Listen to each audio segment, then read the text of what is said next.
வணக்கம், இது crime time. நான் மகாலிங்கம் பொன்னுசாமி. திருவண்ணாமலை தொடர் ஏடிஎம் கொள்ளை சம்பவத்தை திட்டம் போட்டு கொடுத்து அரங்கேற்றிய முக்கிய குற்றவாளி கர்நாடக மாநிலம் கோலாரில் வைத்து போலீசாரால் கைது செய்யப்பட்டிருக்கிறார். கடந்த 18 நாட்களாக தேடப்பட்டு வந்தவர் சிக்கியது எப்படி? கொள்ளை திட்டத்திற்கு பிள்ளையார் சுழி போட்டு கொடுத்து அரங்கேற்றிய முக்கிய குற்றவாளி இவர்தான். கொள்ளைக்கு பின் கோலார் பகுதியில் பதுங்கியிருந்தவரை தனிப்படை போலீசார் பொறி வைத்து பிடித்தது எப்படி? திருவண்ணாமலை மாவட்டத்தில் கடந்த 12ஆம் தேதி அடுத்தடுத்த 4 ஏடிஎம் மையங்களில் கொள்ளையடிக்கப்பட்ட சம்பவம் தமிழகத்தையே உலுக்கியது.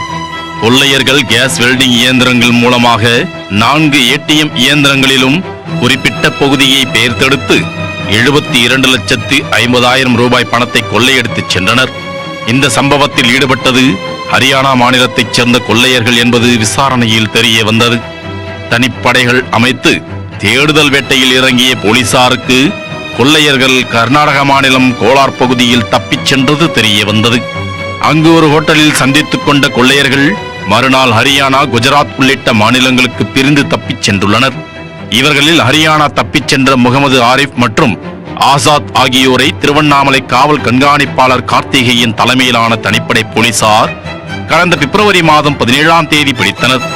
இவர்கள் இருவரையும் போலீஸ் காவலில் எடுத்து கடந்த 22ஆம் தேதி முதல் 7 நாட்களுக்கு திருவண்ணாமலை உட்கோட்ட காவல்துறையினர் கிடுக்குப்பிடி விசாரணை நடத்தினர். அவர்கள் கொடுத்த தகவலின் பேரில் கொள்ளையர்கள் ஹோட்டலில் தங்குவதற்கு உதவிய குதத்ரத் பாஷா, அப்சர் உசேன் ஆகிய இருவரை தனிப்படை போலீசார் கைது செய்தனர். ஆரிஃப் மற்றும் ஆசாத்திடம் நடத்திய விசாரணையில் இருவரும் சரியான ஒத்துழைப்பு அளிக்கவில்லை என்றாலும் நிஜாமுதீன் என்ற நபரின் பெயரை குறிப்பிடும் போது மட்டும் அவர்களது செயலில் மாற்றம் இருந்துள்ளது. நிஜாம் குறித்து அவர்களிடம் தனித்தனியாக விசாரணை நடத்திய போது இந்த கொள்ளைக்கு திட்டம் போட்டு கொடுத்து முக்கிய மூளையாக செயல்பட்டதே அவர்தான் என்பது தெரிய வந்தது. கொள்ளையடிக்கப்பட்ட பணம் 70 லட்சம் ரூபாய் அவரிடம் இருக்கலாம் என போலீசார் சந்தேகிக்கின்றனர். இவர் கர்நாடக மாநிலம் கோலார் பகுதியில் அவர் பதுங்கியிருக்கலாம் என்ற சந்தேகத்தின் பேரில் தனிப்படை போலீசார் அப்பகுதியில் முகாமிட்டு தேடுதல் வேட்டையில் இறங்கினர். நிஜாமுதீனின் குடும்பத்தினரை கண்டுபிடித்த போலீசார் அவர்களை கட்டுப்பாட்டுக்குள் கொண்டு வந்து தொடர்ந்து விசாரித்து வந்தனர்.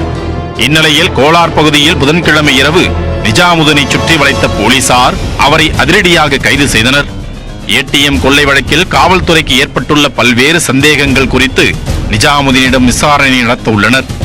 இந்த கொள்ளை வழக்கில் முழு விவரங்களும் நிஜாமுதீனை விசாரணை மேற்கொண்டால்தான் தெரிய வரும் என காவல்துறை வட்டாரத்தில் தெரிவிக்கின்றனர். விரைவில் திருவண்ணாமலையில் நடைபெற்ற ஏடிஎம் கொள்ளை வழக்கு குறித்து முழு விவரங்கள் தெரிய வரும் என எதிர்பார்க்கப்படுகிறது.